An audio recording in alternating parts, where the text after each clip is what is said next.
चला मैत्रिणींनो, नवीन वर्षाचा पहिला सण. आज बनवू आपण भोगीची भाजी. त्यासाठी लागणाऱ्या भाज्या: वालाची शेंग, वालाचे दाणे, हिरवा वाटाणा, गाजर, पावट्याचे दाणे, काळी पापडी, भिजवलेले शेंगदाणे, वांगे, हरभरा, बटाटा, बोरं, थोडीशी मेथीची भाजी आणि थोडीशी चंदन बटव्याची भाजी.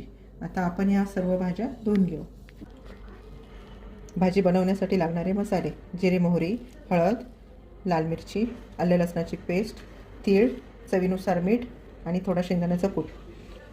तेल,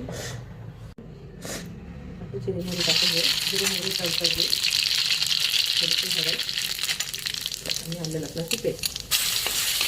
आले लसणाची पेस्ट परतून घेऊ. नंतर लसूण पावडर टाकून आता ते घेतलेल्या भाज्या घालून घेऊ.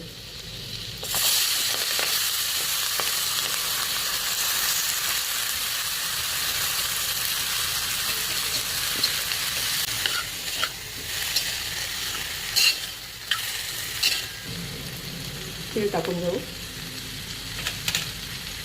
चवीनुसार मीठ. ही भाजी आपण तसं पण करू शकतो, काळं वाटण घालून, पुन्हा किती छान होते. थोडंसं पाणी घालून 1-10 मिनिट झाकून ठेवू. ही भोगीची भाजी बनवून तयार झाली. त्याच्याबरोबर गरमागरम तिळाची भाकरी.